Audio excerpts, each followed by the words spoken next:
Belajar Islam kok malah tambah gak selamat.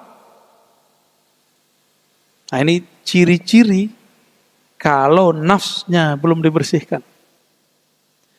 Jiwa ini jika belum dibersihkan, yang tadi karakter ya, syahwat, emosi, setan ini kalau belum dibersihkan, orangnya belajar ilmu.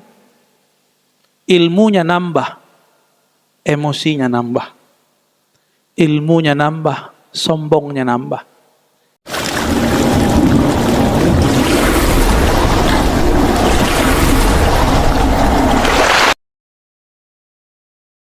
Assalamualaikum warahmatullahi wabarakatuh.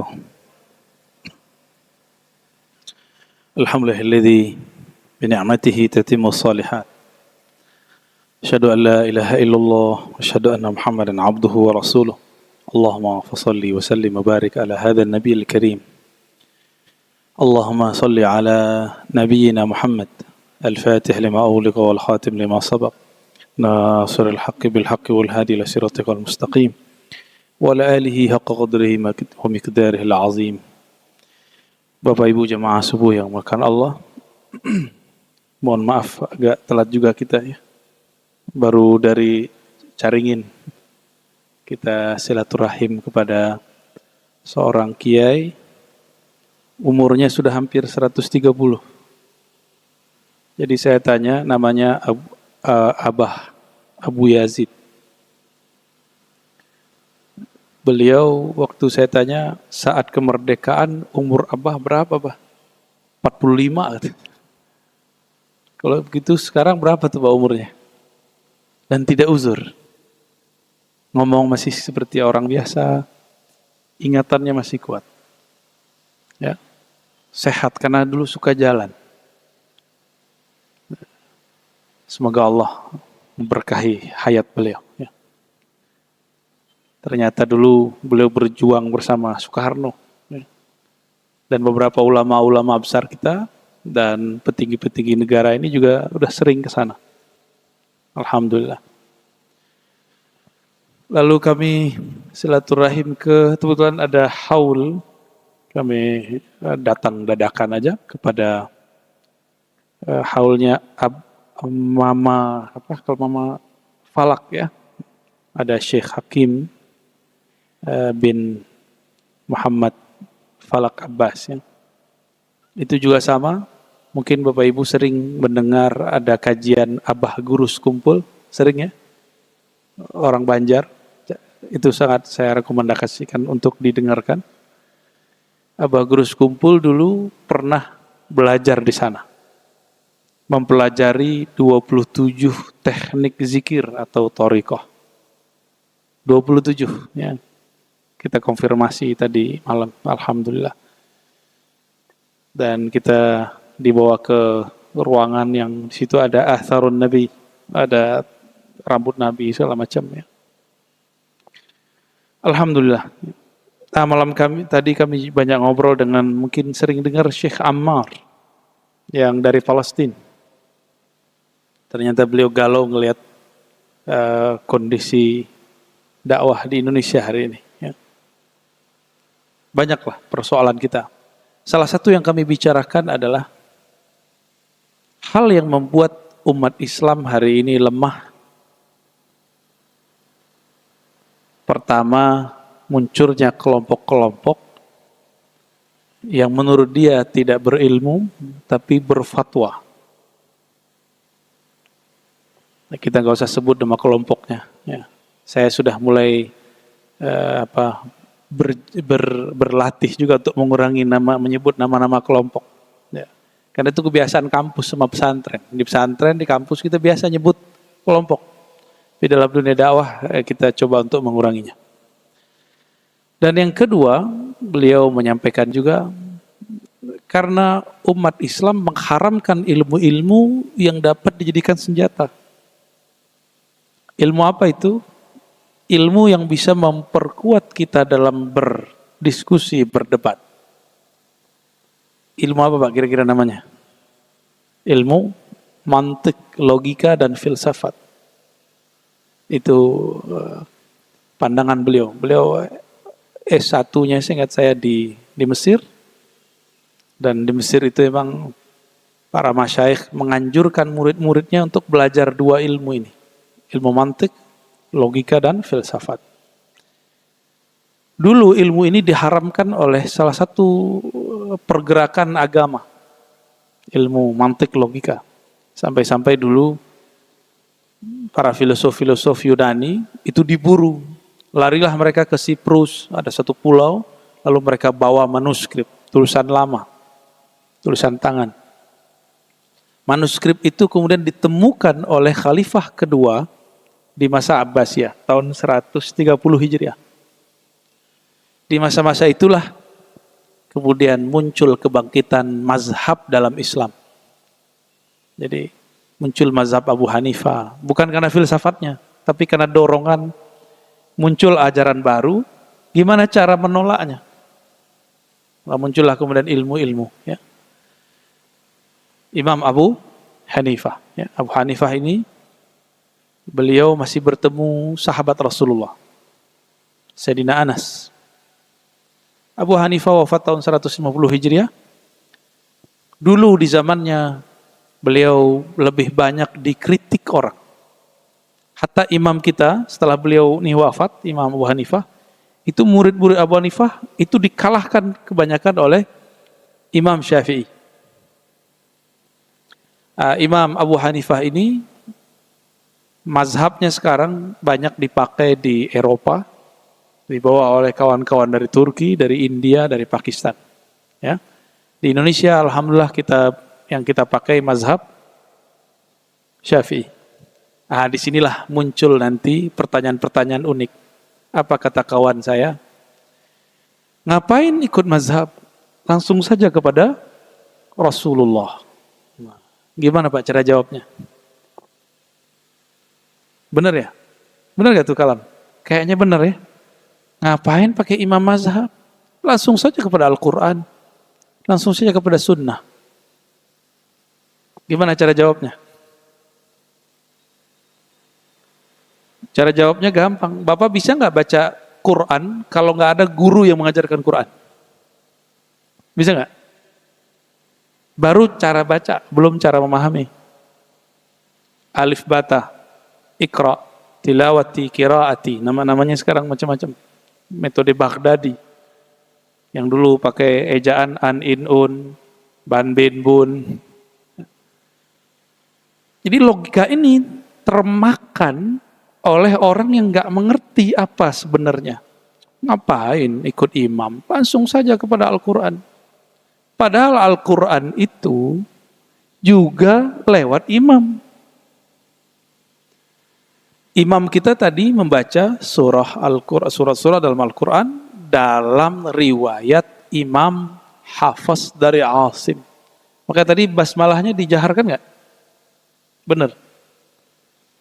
Itu Imam Asim. Imam Asim ini meriwayatkan dari guru-gurunya bersambung kepada Rasulullah bahwa Rasulullah mengeraskan bacaan basmalah. Begitu. Berarti Quran nyampe ke kita lewat imam, itu baru cara baca. Muncullah namanya ilmu qiraat. Qiraat itu ilmu yang saya aja nggak kuat mau menguasainya karena butuh ketelatenan. Ya, alhamdulillah saya ngajar di tempat yang itu dosen-dosennya ahli kebanyakan itu. 50% itu mereka ahli itu. Saya ngambil berkah aja. Saya ngambil bagian yang kritik terhadap orientalis barat yang mengkaji Quran. Itu yang saya ambil. Nah, ilmu ini perlu langsung disebutkan oleh Syekh Al-Kattani bahwa ada beberapa ilmu yang mesti pakai guru, nggak boleh nggak pakai guru. Satu, ilmu membaca atau mempelajari Al-Quran. Maka saya walaupun ada sekarang metodologi baca Quran, itu nggak bisa, Pak. Itu cuma untuk memperkuat. Mesti ada gurunya. Karena Quran itu satu hurufnya harus ditirukan dari mulut gurunya. Cara baca A, Ba, Kalau kita kan baca ba, mulutnya nggak kebuka. Ba, nah gitu aja ya.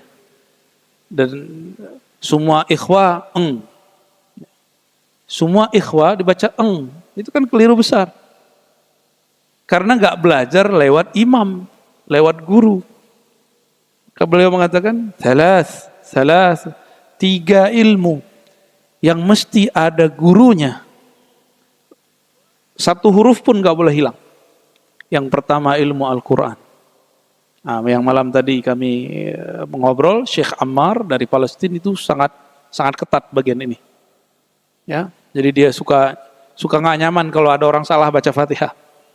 Ya, contoh, nih mohon maaf nih Imam tadi saya karena telat. Siratal ladzina an'amta 'alaihim. Kalau berhenti itu bukan qiraat kita. Itu qiraat orang lain itu. Qiraat imam kita yang diriwayatkan sahih kepada Rasulullah disambung. Siratal ladzina an'amta 'alaihim ghairil maghdubi 'alaihim waladdallin. Disambung. Mesti disambung. Jadi mulai hari ini tolong jangan dipisah. Kalau berhenti di alaihim ulang lagi sirata. Ya. Ini sebagai contoh. Hatta berhentinya nggak boleh beda. Wakafnya nggak boleh beda. Wakafnya. Wakaf artinya berhenti. Nggak boleh beda. Kira-kira seperti itu. Itu baru tariqatul qiraah. Cara membaca. Maka lahirlah satu ilmu namanya ilmu tajwid. Ilmu tajwid. Sekarang kita lebih senang menyebutnya ilmu tahsin. Ilmu tajwid itu ilmu memberikan huruf sesuai dengan haknya. Dan cara membaca huruf keluarnya dari mana? Coba saya mau tanya Pak, huruf yang keluarnya lewat ketemu bibir, 2. Berapa huruf? Ba, apalagi? Mim, ada lagi gak? Fa. Udah gak masuk Pak, 2 aja. 2 aja. Mim dan ba. Jadi orang kalau ingin latihan vokal, jika dia punya basic belajar ilmu tajwid, itu akan lebih mudah. Karena kalau dalam ilmu tajwid yang aslinya, buka A itu harus dibuka mulutnya. A, I. Dan gak ada O atau on. Kan banyak tuh yang baca Quran. Qul ya ayyuhal kafirun. Dari mana itu belajarnya? Itu belajarnya lewat MP3 ya. Lewat YouTube kali belajarnya itu. Belajar Quran, bacanya pun mesti ngikutin guru. Apalagi isinya. Apalagi isinya. Wajib. Sehingga ada garansi bahwa yang kita pahami hari ini, yang kita baca hari ini sama seperti yang dipahami dan dibaca Rasulullah SAW. Garansi ini disebut dengan sanad atau silsilah ilmu. Nah, di kita ini ada IIKI, ada PTIKI. Itu mereka konsentrasi di bidang itu. Ya. IIKI dan PTIKI. IIKI S1-nya untuk khusus perempuan, PTIKI kayaknya udah mulai campur. S2, S3-nya mereka campur. Dan itu luar biasa, luar biasa. Jadi kita kalau baca Quran, hati-hati kalau di belakangnya ada mereka, Pak. Ya, telinga mereka sering terganggu sama kita tuh. Ya. Ilmu kedua itu ilmu tib. Ilmu kedokteran itu nggak boleh cuma lewat baca jurnal, ya. Nah, ilmu kedokteran ini ada yang tradisional, ada yang modern.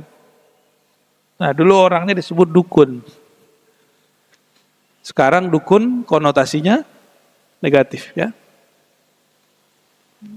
Sekarang kalah sama dokter, ya. Tanda kita emang berhasil dijajah oleh Barat. Dulu sebelum ada orang-orang Barat, kita nyebut adalah bahasa Arab tabib. Ya, pakar herbal. Pakar herbal itu. Nah, sekarang yang mempertahankan orang-orang China. Maka pengobatan ala Cina ya ada akupuntur, termasuk bekam ya. Mereka yang mempertahankan. Nah, kita malah enggak. Malah ada anak muda baru pulang, itu kalau ada kiai bacain doa, itu dianggap syirik. Lah bacain doa ditiup ke air syirik. Nah, ilmu kedokteran nggak boleh kecuali ada guru. Maka kalau teman-teman kita nyekolahin anaknya di kedokteran, itu ada kuliah, lalu ada koas, bener ya? Ada koas. Itu baru urusan kedokteran, Pak. Semua orang boleh ngomong kesehatan, tapi untuk diagnosa kesehatan mesti dokter.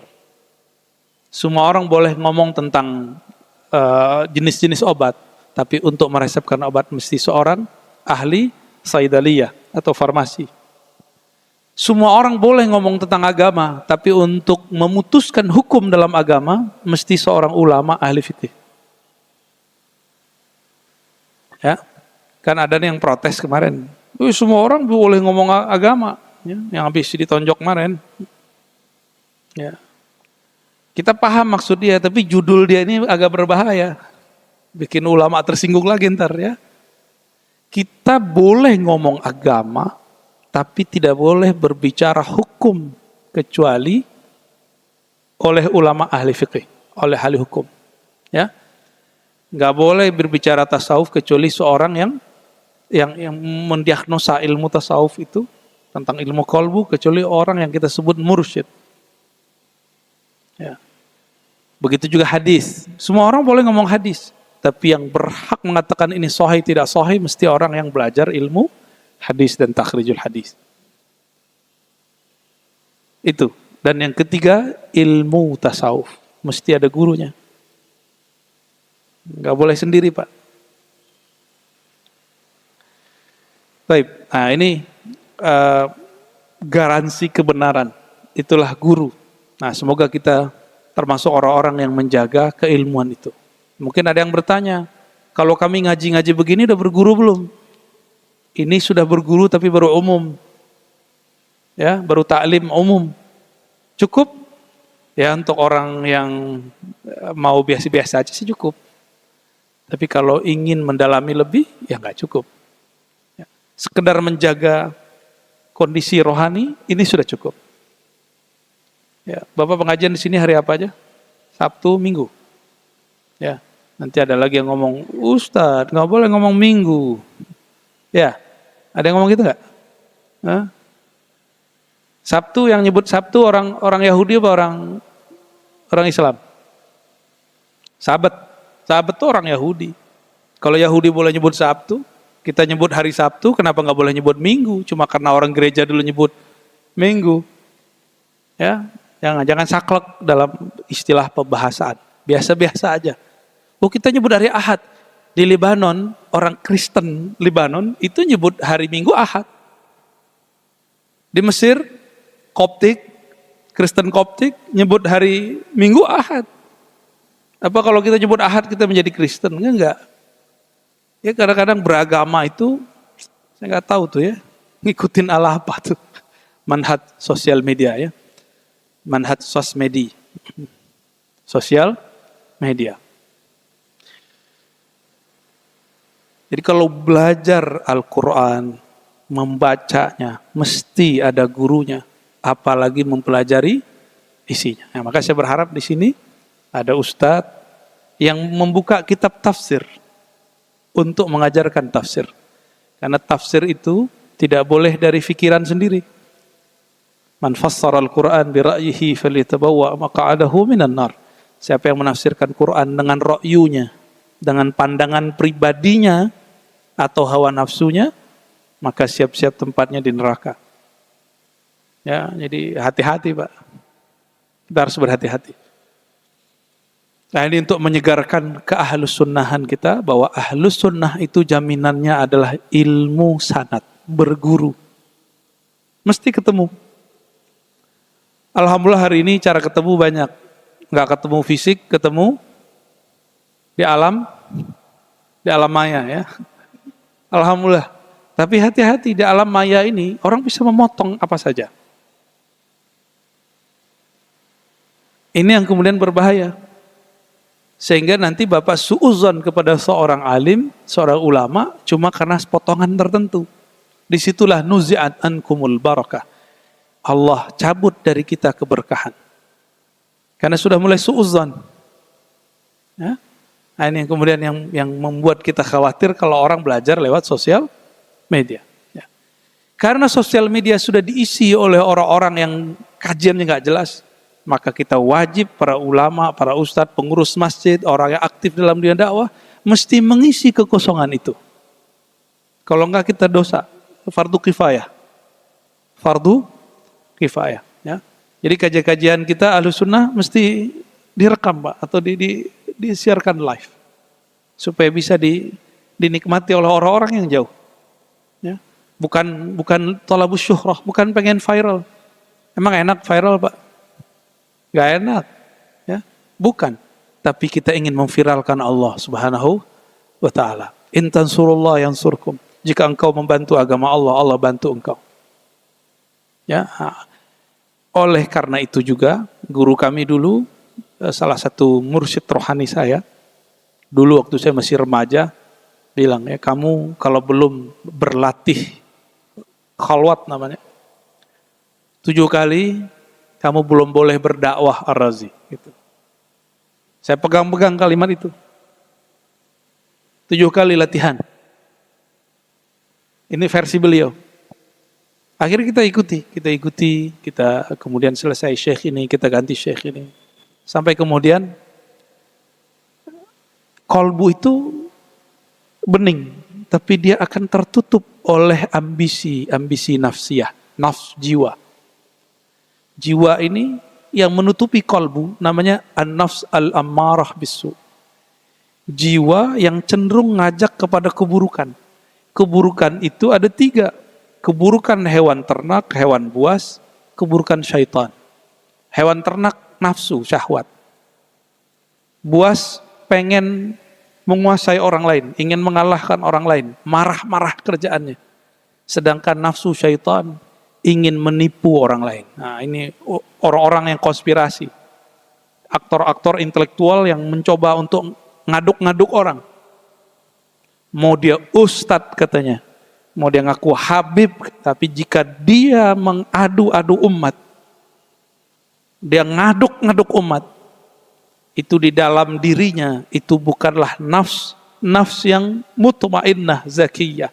Jiwa yang bersih. Tapi di dalamnya adalah an-nafs asy-syaitaniyah, jiwa setan. Karena setan itu karakternya untuk apa? Yuqi'a bainakum, ingin membuat kamu, ya, bertengkar, ya, adawah, bertengkar, bermusuh-musuhan. Nah, sering nggak Pak lihat? Mohon maaf, teman kita hijrah malah musuhin kita. Tuh kena tuh. Kok malah dekat dalam beragama, malah tambah tengkar.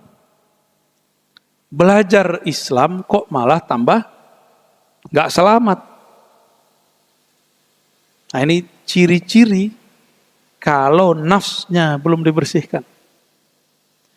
Jiwa ini jika belum dibersihkan, yang tadi karakter, ya, syahwat, emosi, setan ini, kalau belum dibersihkan, orangnya belajar ilmu. Ilmunya nambah, emosinya nambah, ilmunya nambah, sombongnya nambah, ilmunya nambah, akal bulusnya nambah. Inilah yang dikatakan oleh para ulama dari dulu, ittaqu zallatal alim, ittaqu hasadal ulama. Hati-hati hasadnya orang-orang alim. Nah, ini pelajaran buat saya, Pak. Kalau saya ingin jadi orang alim, jangan sampai kita bawa ayat-ayat untuk ngaduk-ngaduk umat. Ya, saya minta ampun kepada Allah jika pernah melakukan itu, ya, secara lisan ataupun perbuatan.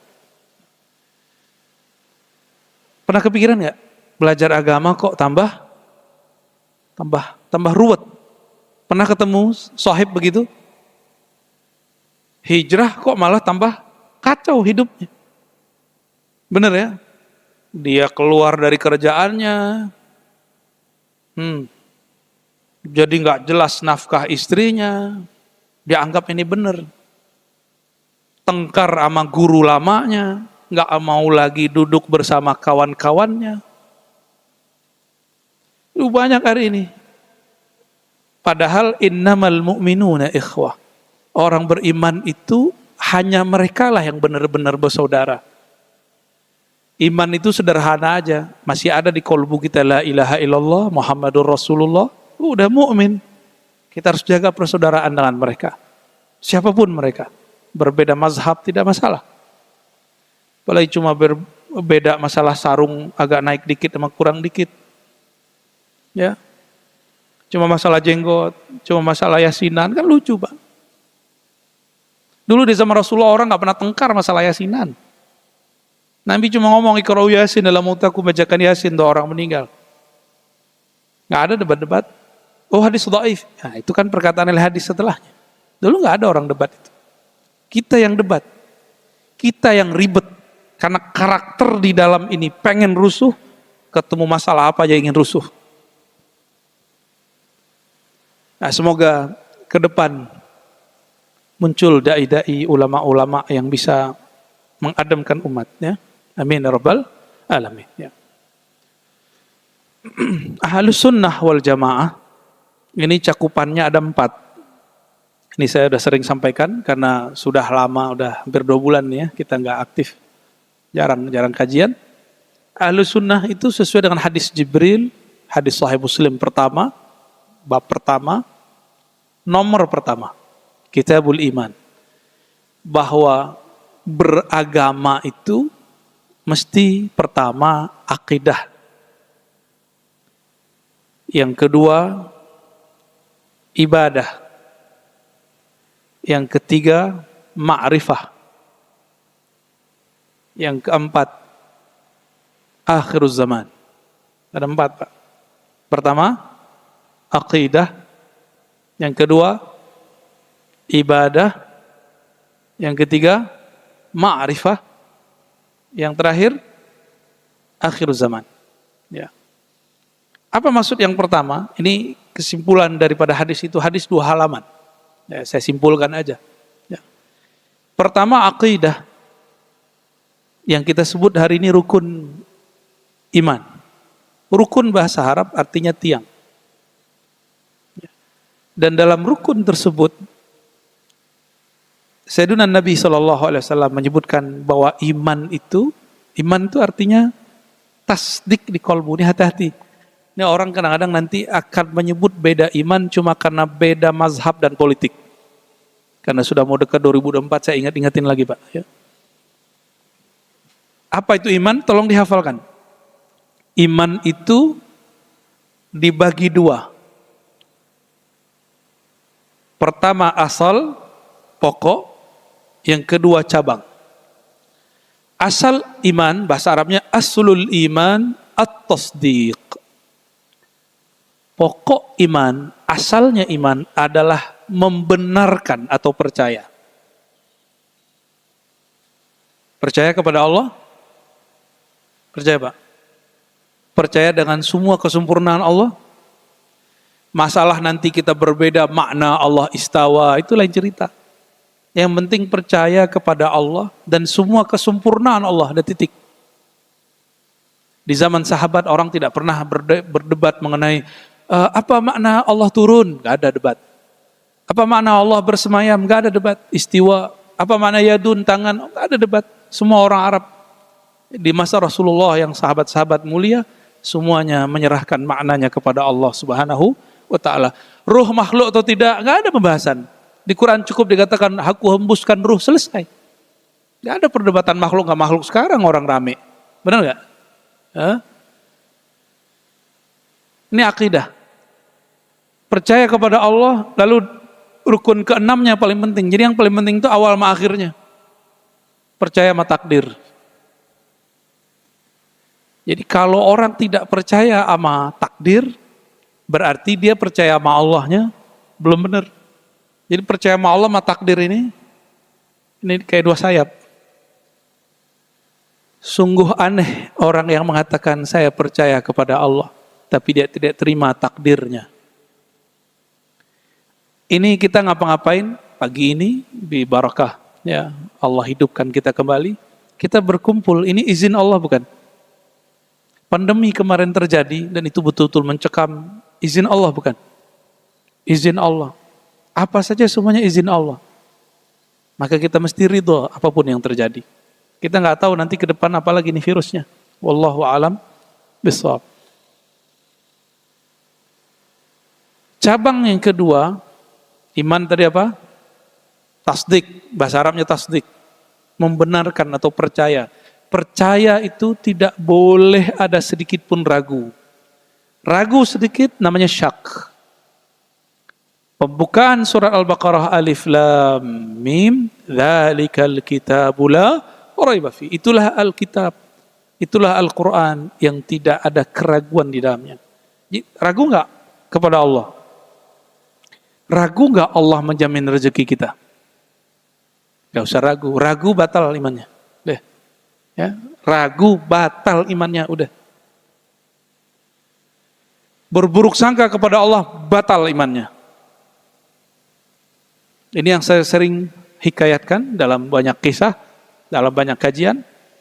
Abu Yazid Al-Bustami, Imam Kabir, disebut Sayyid Al-Taifah. Beliau subuh-subuh biasa Pak, zikiran, wirid. Imam, hafiz Quran, selesai sholat, dia lihatin. Abu Yazid kok nggak beranjak? Udah syuruk, dia tetap zikir. Diejeklah oleh si tuan guru ini, tuan imam ini. Apa kata si imam? Bayazid, kamu sarapan pakai duit apa hari ini? Pakai makanan apa hari ini? Itu ejekan. Orang-orang semuanya kerja, ente kok nggak kerja? Orang semuanya cari rezeki, kok ente malah duduk-duduk di masjid? Syukran. Jadi si imam hafiz Quran, tapi meragukan rezeki Allah terhadap Abu Yazid. Dia lupa rezeki itu ada dua, ada yang kita cari rezeki, ada yang rezeki cari kita Pak. Sepakat gak? Dulu waktu Bapak Ibu masih kecil, saudara-saudara masih kecil, rezeki mendatangi kita atau kita yang cari rezeki? Sebenarnya hatta liyum sampai sekarang begitu. Cuma kita kegeeran. Kita ngerasa kita lah yang kerja. Padahal Allah lah yang menghantarkan rezeki itu. Inilah makna wa mimma razaqnahum yunfikun. Di antara apa yang kami rezekikan kepada mereka, kami yang beri rezeki. Mereka infakkannya. Nahnu narzuqukum. Kamilah yang memberi rezeki kamu. Cuma kan gak kelihatan begitu ya. Karena kita terhijab, terhalang untuk memandangnya. Coba ingat-ingat waktu kecil. Dulu kayaknya gak ada yang ingat, termasuk aneh gak ingat. Di perut ibu kita dulu gimana Pak? Ibu-ibu ada yang ingat gak? Ngapain anaknya waktu di perut? Apalagi kita, gak ada yang ingat. Ada yang ingat Pak? Dulu ngapain minum air ketuban? Ya? Ibu cuma makan. Siapa yang mengalirkan rezeki kepada jabang bayi di dalam? Bukan sang ibu. Itulah kinerja Allah Subhanahu wa ta'ala. Bayi kalau lapar pakai GoFood nggak Pak? Atau nelpon nggak? Atau cukup? Ya. Kadang-kadang nggak perlu begitu. Ibunya sudah tahu kapan untuk menyusui anaknya. Itu cara Allah menghantarkan rezeki. Sampai sekarang begitu. Jadi rezeki itu kata Sayyidina Ali, ada kalanya engkau yang mencarinya. Yang engkau lihat. Ada kalanya engkau dicari olehnya.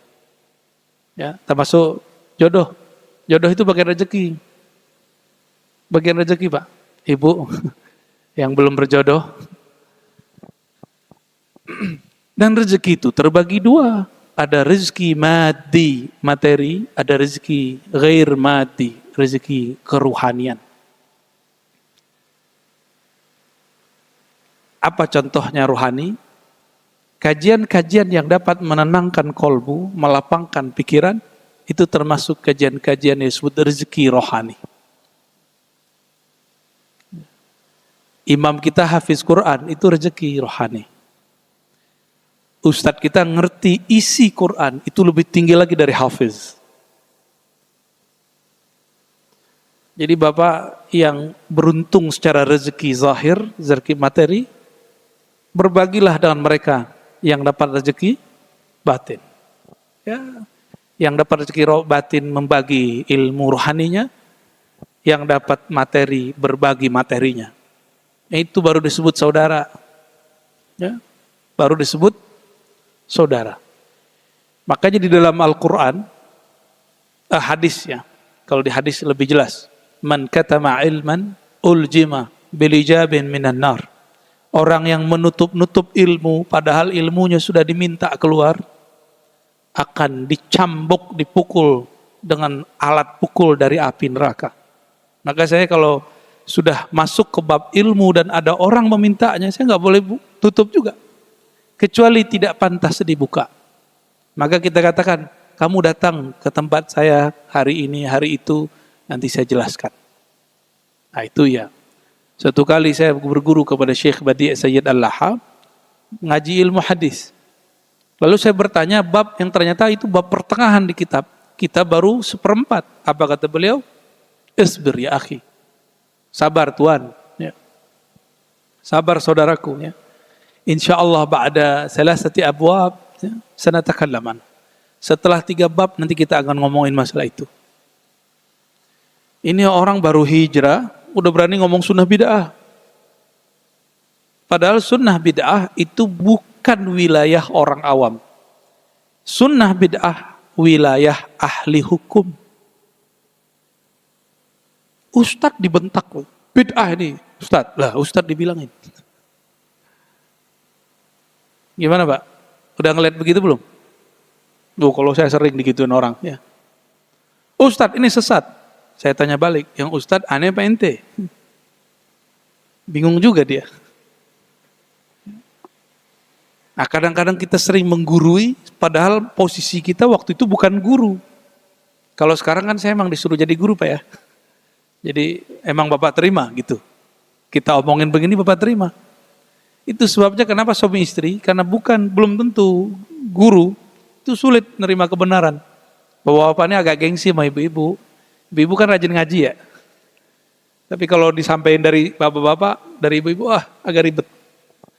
Bapak ibu yang makan Allah, jamaah subuh yang diberkahi Allah, itu akidah. Nah cabang keduanya, tasdik itu, ya cabang dia nanti, namanya ikrar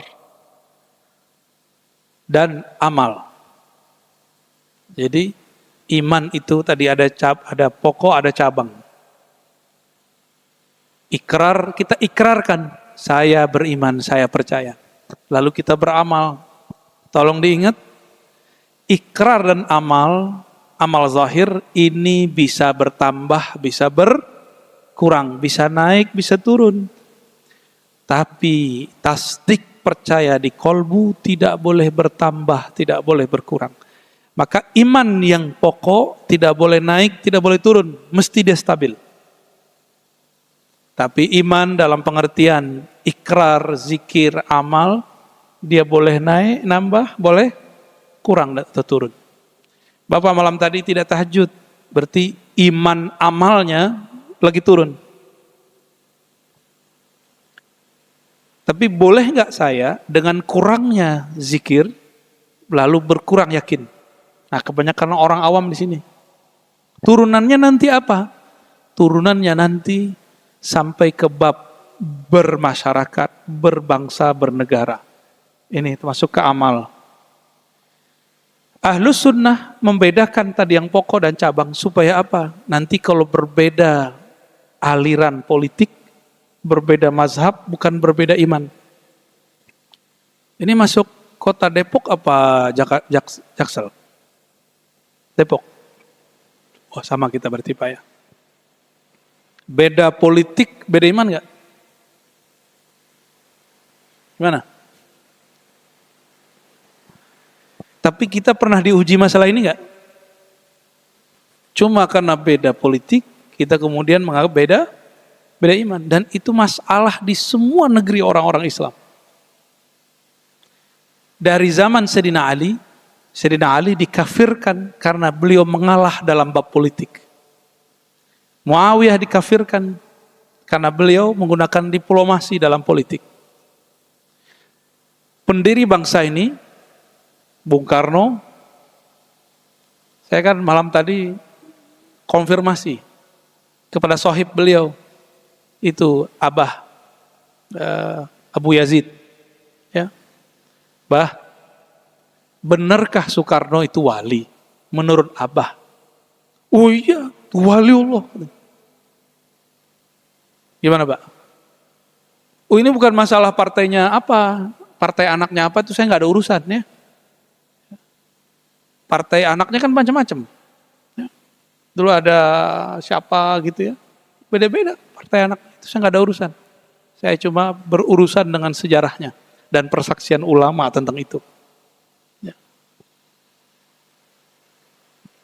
Namun Soekarno, karena dia dulu melihat Majelis Konstituante itu nggak berhasil buat dekret, lalu mengajukan Manhajul Jama'i wa Taufik, menggabung beberapa ideologi yang disebut NASAKOM.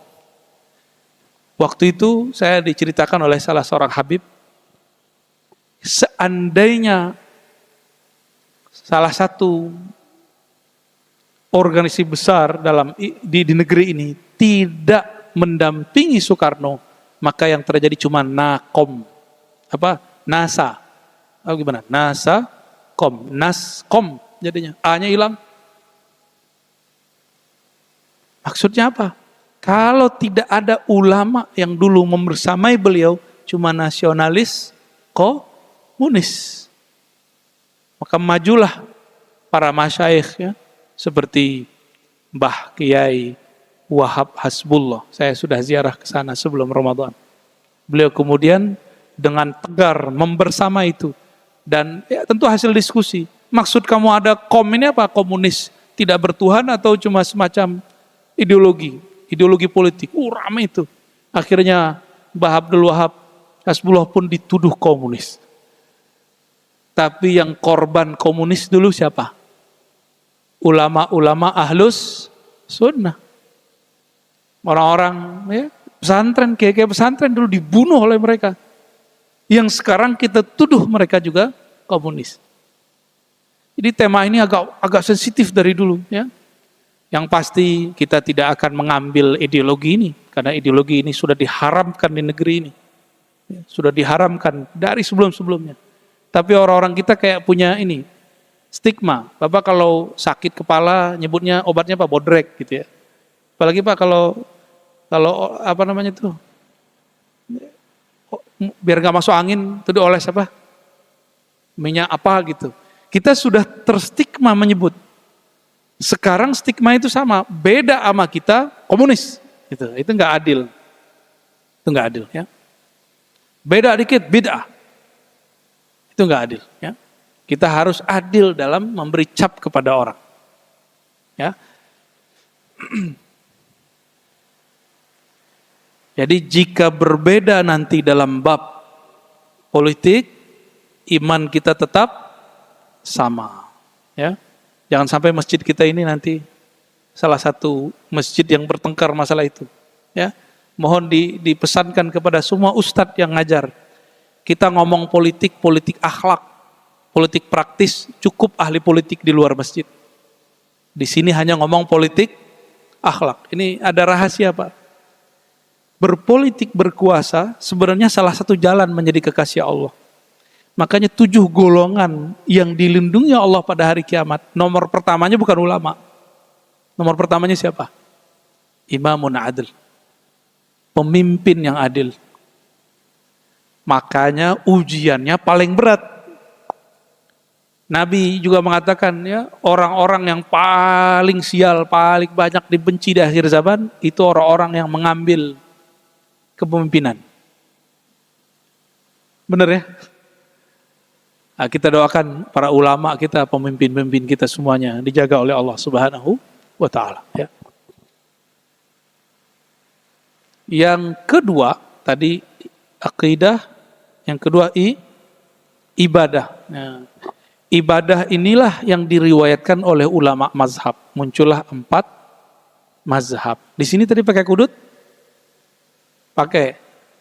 Orang yang salah faham dikira, oh itu Imam Syafi'i. Yang tidak faham menganggap berkunut itu cara sholat Imam Syafi'i, bukan cara sholat Nabi. Nah, ini logika yang kacau itu. Nabi itu cara sholatnya sangat beragam. Kadang beliau berkunut, kadang tidak berkunut. Nah, Imam Syafi'i, karena ada 2 riwayat yang berbeda, beliau mengambil satu riwayat bahwa Nabi tidak pernah meninggalkan kunut sampai wafat. Beliau ngambil riwayat itu. Atas dasar itulah dari mazhab Syafi'i, kemudian kunut menjadi salah satu hal yang utama di waktu subuh.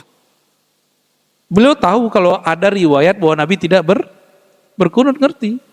Cuma ada riwayat bahwa Nabi tidak meninggalkan kunut hatta yafruqa minad dunya, sampai kemudian wafat. Nah, Bapak sering menyebut hadis riwayat Bukhari, Muslim, Abu Daud, Tirmizi. Itu namanya riwayat teks hadis. Mazhab Imam Bukhari, mazhab Imam Muslim, kalau boleh disebut. Itu riwayat teks hadis. Pemahaman hadis itu diriwayatkan lewat ilmu fikih. Pemahaman hukum. Maka jika disebut mazhab Syafi'i, boleh juga kita artikan pemahaman yang diriwayatkan Imam Syafi'i yang bersambung kepada Rasulullah Sallallahu Alaihi Wasallam. Jadi orang yang bermazhab Syafi'i ikut Rasulullah Sallallahu Alaihi Wasallam. Sebagaimana orang ikut Imam Bukhari ikut Rasulullah. Ngapain ikut Syafi'i, Bukhari aja? Ada yang ngomong gitu? Imam Bukhari murid dari muridnya Imam Syafi'i. Jangan kebalik-balik. Beliau berguru kepada Al-Humaidi. Al-Humaidi adalah murid dari Imam Syafi'i. Kita ngiranya Bukhari sezaman sama Nabi. Enggak. Yang lebih dekat zamannya dengan Nabi, Imam Syafi'i. Ya. Dan yang ketiga, ma'rifat. Ma'rifat inilah yang melahirkan satu ilmu yang disebut tasawuf. Semoga di sini sudah ada ustadznya yang mengajar tasawuf. Udah Pak. Udah ada ya? Mestinya Ustaz. Dan yang afdal pakai kitab. Belajar tasawufnya pakai kitab. Risalah Kusyairiyah kah, Mukhtasar Ihya kah, Bidayatul Hidayah, apa saja. Yang penting ada kitabnya, biar nggak ngulang-ngulang. Saya alhamdulillah semenjak dari 2015 sampai sekarang concern menghidupkan kajian berbasis kitab walaupun di masjid. Walaupun audiensnya tidak bisa baca kitab, nanti kita terjemahin. Ya, masa saya suruh bapak nyantri kan? Nyantri udah tua-tua gini kan lucu. Mau dimarahin gimana? Ya, ketemu saya santri saya kemarin, nggak pernah ke luar negeri Pak, tapi sekarang jadi translator Syekh dari Palestina. Karena dulu hampir setiap hari sama kita ajar 1,5 jam sampai 2 jam dalam bahasa Arab. Jadi saya belajar bahasa Arab dan praktek itu nggak pekan Arab gitu, nggak. Sehari cukup 2 jam, 1 jam, itu sudah cukup. Kita bersyukur, alhamdulillah. Nggak pernah kuliah di luar negeri, tapi menerjemahnya alhamdulillah lebih bagus. Alhamdulillah. Ya. Ini ilmu ma'rifat. Ma'rifat artinya mengenal Allah dengan qalbu atau ruhani. Ilmu ini puncak daripada Islam, iman atau ibadah dan akidah. Jika bapak, ibu, saya tidak mengenal Allah, maka sholat subuh terasa beban. Berzakat, bersedekah terasa beban. Tapi kalau sudah kenal Allah, jangankan subuh, tahajud pun terasa ringan. Duha terasa nikmat. Bersedekah terasa candu. Udah begitu belum Pak? Belum ya? Berarti belum kenal Allah tuh. Baru percaya doang, belum kenal. Kenal belum, percaya udah.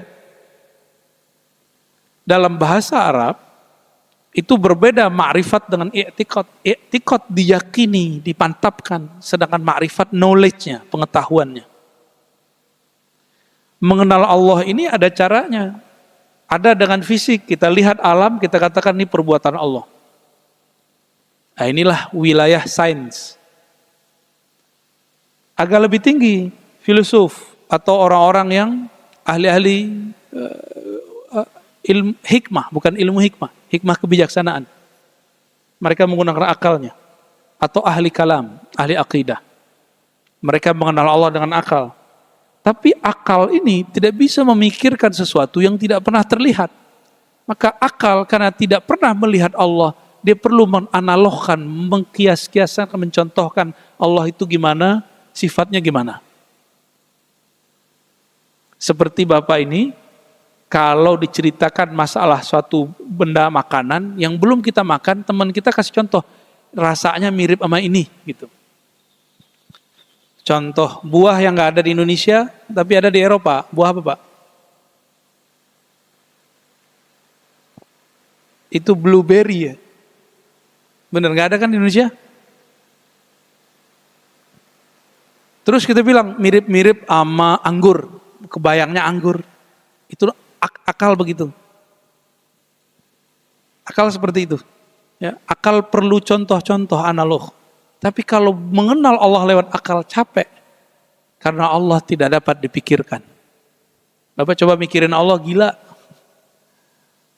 Dipastikan gila. Allah itu hanya dapat dirasakan. Nah, rasa itu hanya muncul dari ma'rifat. Mengenal Allah subhanahu wa ta'ala. Karena ini urusannya ruh. Mesti belajar kepada orang yang mengerti ruh. Kolbu. Yang paling mengerti ruh dan kolbu adalah Rasulullah SAW. Dan orang yang terhubung kepada baginda Rasul SAW.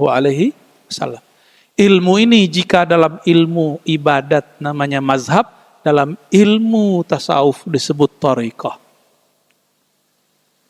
Jadi jangan alergi kalau nyebut thariqat gitu. Jangan kemudian terstigma dalam hati thariqat Naqsyabandi yang duluan puasa, bukan. Ya benar ya. Itu kita udah kena racun berita itu. Thariqat gila gitu, belajar tasawuf gila untuk orang tua. Itu tua-tua belum belajar tasawuf. Ya benar ya? Belum Pak ya? Tar aja. Ya. Saya punya guru umur 80 ngajak muridnya belajar zikir. Dari masa tahun umur-umur mereka masih 20-an. Sekarang umur-umur muridnya sudah 70, beliau 80. Apa kata beliau? Yuk belajar zikir yuk. Talkin zikir yuk. Apa kata muridnya? Nanti aja tua, Pak Kiai. Dilupa umurnya sudah 72, 74. Karena kebiasaan ngomong. Pak Kiai ntar aja tua, ntar aja tua, ntar aja tua. Udah pensiun. Sekarang bubar pengajiannya. Karena guru saya sudah gak sanggup. Ya, jalan-jalan jauh. Ya. Belajar hikam. Sama belajar Ihya Ulumuddin. Ya, 1-2 kitab yang luar biasa. Nah, jadi jangan diundur-undur Pak untuk belajar. Jangan diundur lagi. Kita nggak tahu nasib kita gimana ntar. Ya. Ntar kalau ada pandemi baru lagi, udah nggak bisa keluar lagi, nggak boleh kumpul lagi. Ya.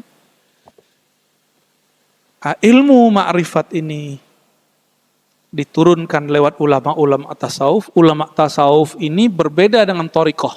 Nah, tasawuf itu ujungnya mengenal Allah, beribadah seakan memandangnya atau merasa dipandangnya. Kalau thariqah baru metode. Maka jangan heran jika ada orang berthariqah masih tengkar. Thariqat A merasa lebih baik dari thariqat B. Karena thariqah belum tentu sampai kepada tasawuf. Tasawuf itu ujungnya akhlak kepada Allah, akhlak kepada makhluk. Kalau thariqat baru metode. Maklum mereka baru masuk dalam dunia metode. Bisa jadi sukses, bisa jadi tidak. Jangan heran juga nanti ya. Yang tengkar nanti orang thariqat dimaklumi. Karena mereka belum semuanya bertasawuf. Ya. Tapi semoga semuanya Allah sampaikan. Amin ya Rabbal. Dan terakhir, semoga ini jadi kurikulum di masjid ini, belajar tentang akhir zaman. Mengenal akhir zaman, kaedahnya cuma satu. Tidaklah yang ditanya. Jadi Nabi ditanya mengenai kapan kiamat. Nabi jawab, tidaklah yang ditanya lebih mengerti daripada yang bertanya. Apa maknanya? Kapan kejadian keluarnya Dajjal, munculnya Al-Mahdi? Ini ada hoax, Pak. Saya dituduh orang Al-Mahdi. Yang benar nama teman saya Mahdi, baru benar. Itu hoax, super hoax ya. Al-Mahdi itu pasti seorang Sayyid, Habib. Saya bukan Sayyid, saya bukan Habib. Maka sudah batal, nggak masuk kategori. Al-Mahdi itu kriterianya orang yang paling kenal Allah. Saya bukan orang yang paling kenal Allah. Saya cuma kebetulan ya dapat guru-guru yang membimbing ke jalan Allah. Ya. Maka yang membuat hoax ini atau meyakini itu, tolong dihapus kembali, tolong ditarik kembali. Ya, jangan anggap kita Al-Mahdi. Kita hanya merindukan. Semoga kalau umur panjang kita bertemu dengan imam tersebut dan kita ikut beliau. Dalam akidah Ahlussunnah, salah satu akidah Ahlussunnah bahwa Nabi Isa pasti turun. Imam Mahdi keluar, Dajjal muncul. Hadisnya sahih semua. Hanya orang-orang belakangan yang mengatakan, wah itu definisinya begini, itu urusan dia lah. Ya. Bagaimana caranya nanti? Karena belum terjadi, kita belum bisa jawab. Tunggu aja nanti. Ya. Mengenal persoalan Nabi Isa, apalagi Imam Mahdi, Dajjal, tanda-tanda kiamat. Ini ilmunya disebut ilmu ma'rifat akhir zaman. Ini mesti dikaji juga supaya tidak terjebak kepada cocok logi. Salah satu ilmu baru hari ini ya, ilmu cocok-cocokan. Ini semoga menjadi kurikulum di masjid kita yang kita cintai ini, biar sempurna beragamanya. Pertama belajar akidah, ya, akidah Ahlussunnah tentunya, ibadah. Maka di sini harus ada yang ngajarin mazhab Syafi'i pakai kitab. Tidak hanya teori, kalau bisa ada prakteknya. Kalau bab wudu dibawa alat wudunya, praktek wudu. Mandiin mayat, kita praktek mandiin mayat. Mandi junub, caranya Pak, walaupun nggak perlu ganti baju di sini, jangan ya, caranya aja. Sholat, supaya orang nggak ngaku sholatnya itu seperti sholat Rasulullah paling benar. Mesti semuanya diikuti ya. Siap ya Pak pengurus ya? Diobrolin sama para ustadznya. Supaya ngajarnya di sini pakai kitab bersanad. Nyambung kepada Rasulullah dan para imam-imam ya. Barangkali itu, karena waktunya cuma sampai jam 6. Alhamdulillah. Cukup? Dua aja kata itu.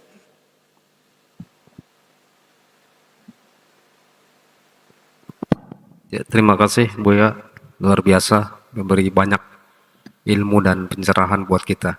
Baik Bapak Ibu, kami beri kesempatan 2 penanya saja dengan 2 pertanyaan ya. Silakan.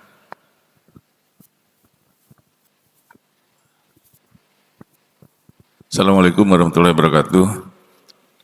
Terima kasih Pak Ustadz, kajian yang sangat luar biasa. Saya simpel aja Pak Ustadz, bagaimana kita menyikapi dan mempercayai bahwa takdir yang sudah ditetapkan Allah itu di Lauhul Mahfuz sebagai satu pedoman kita.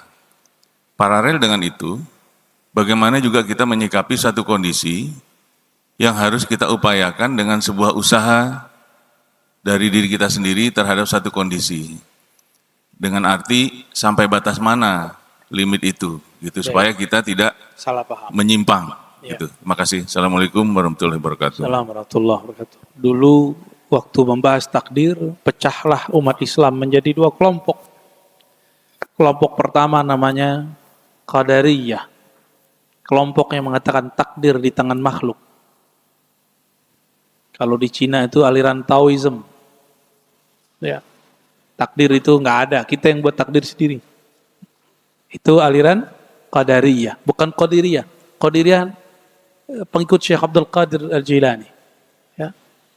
Qadariyah ini banyak dipakai oleh aliran-aliran Mu'tazilah. Dan orang-orang salah faham hari ini dikira kalau ikut Qadariyah, kelompok yang mengatakan takdir di tangan kita, kita akan maju. Itu keliru besar. Nggak ada hubungannya. Lalu ada kelompok anti dengan itu, disebut kelompok Jabariyah. Bahwa semua takdir di tangan Allah dan kita zahir batin dipaksa oleh Allah. Disebut majbur. Kelompok ini disebut Jabariyah. Dulu di Banjar ada Syekh Muhammad Arsyad Al-Banjari pernah membahas ini. Syekh Abdul Somad Palembani pernah bahas ini. Syekh Abdul Rauf Singkili pernah bahas ini. Syekh Nuruddin Araniri dari Aceh juga pernah bahas ini. Sampai zaman sekarang. Sampai ke Buton itu ada Sultan Muhammad Aidrus. Saya pernah meneliti dan mentahqiq risalah beliau, Hadiyatul Bashir. Itu juga membahas bab ini. Ternyata ini perdebatan berkembang sampai kemana-mana. Jadi ada orang yang ketika dia bermaksiat, dia salahkan Allah. Kenapa kamu minum khamar? Sudah takdir gitu. Gitu. Kenapa kamu bermaksiat?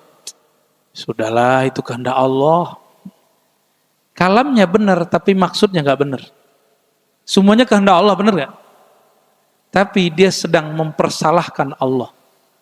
Ahlus sunnah mengajarkan dua hal. Pertama namanya kasab atau ikhtiar. Yang kedua adab. Dua kelompok ini kemudian ditengahi. Muncullah imam namanya Abul Hasan Al-Asy'ari. Imam Abul Hasan Al-Asy'ari mengambil jalan tengah. Karena enggak jalan tengah, berarti enggak ikut kiri, enggak ikut kanan. Jadi kelompok yang ternyata kelompok itu bersambung kepada Rasulullah SAW. Imam Abul Hasan Al-Asy'ari mengatakan bahwa takdir itu artinya ukuran yang sudah Allah tentukan. Ukuran ini semacam jatah. Takdir bahasa Arab itu Allah memberikan ukuran.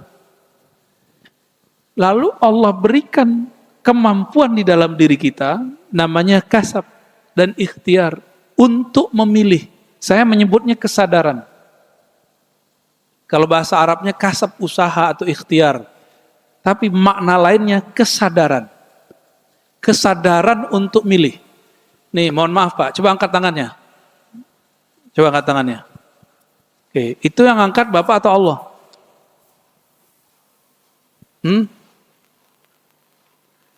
Kita memilih untuk mengangkat. Kalau Bapak jadiin gampar orang, itu yang gampar Bapak atau Allah? Kita yang gampar. Kita nggak boleh mengatakan Allah lah yang menggampar, nggak boleh. Inilah adab Sayyidina Al-Khidir. Sayyidina Al-Khidir ketika beliau mempertunjukkan demo Pak, di depan Sayyidina Musa alaihi wassalatu wassalam, bunuh anak kecil, merusak kapal, naikin tiang rumah dan tidak minta upah. Apa kata beliau? Tidaklah aku lakukan itu dari perintahku. Supaya tidak, seharusnya kan dia ngomong, ini kan perintah Allah. Tapi adabnya, Sayyidina Al-Khidir masih sadar bahwa dialah yang membunuh. Tapi atas wahyu dari Allah. Diberitahu oleh Allah, ini anak punya orang tua. Kalau dia nanti besar, dia akan menyesatkan kedua orang tuanya. Diberikan pemahaman begitu oleh Allah, Sayyidina Al-Khidir kemudian memilih untuk menyelamatkan si anak sehingga meninggal sebelum balik, masuk surga. Orang tuanya juga masuk surga. Itu suatu keburukan atau kebaikan? Tapi zahirnya dibunuh. Kira-kira begitu. Sayyidina Al-Khidir sadar dalam membunuh anak kecil itu. Tapi dalam batinnya ada satu tujuan pemahaman. Maka dia tidak mengatakan yang membunuh Allah. Enggak. Gitu ya. Bisa memahaminya, memilah-milahnya. Maka kita ada satu bab setelah ikhtiar dan kasab yang disebut adab. Contoh kedua.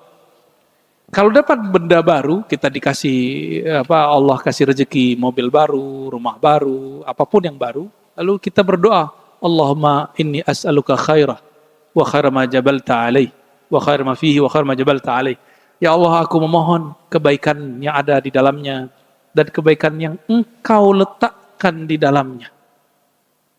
Tapi giliran buruk, kita nggak boleh ngomong, ya Allah, aku minta kebaikannya dan keburukannya dan keburukan yang Engkau letakkan, nggak boleh.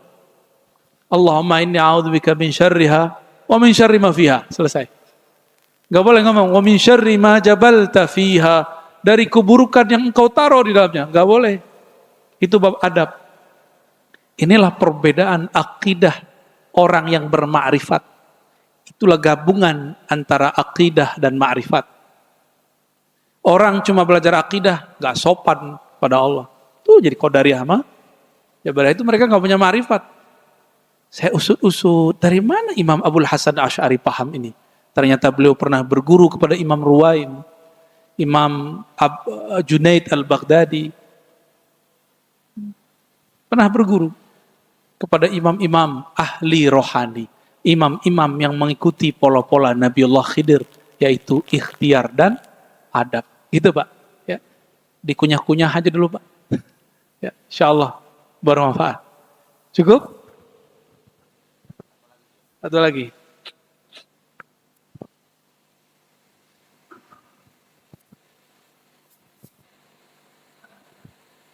Bismillah. Assalamualaikum warahmatullahi wabarakatuh. Assalamualaikum. Ustadz, saya mohon penjelasannya mengenai hadis yang mafhumnya, yang intinya, bahwa barang siapa yang mampu berhaji, tapi dia tidak berangkat haji, maka pilihlah matinya Yahudi atau Nasrani gitu Ustadz. Mohon penjelasannya, hadis ini statusnya gimana? Sahih atau gimana? Atau apakah jadi kafir gitu Ustadz? Orang yang mampu haji tapi tidak berhaji. Terima kasih Ustadz. Assalamualaikum warahmatullahi wabarakatuh. Assalamualaikum. Hadis ini dipakai oleh ulama-ulama ahli fikih, ahli hadis ya.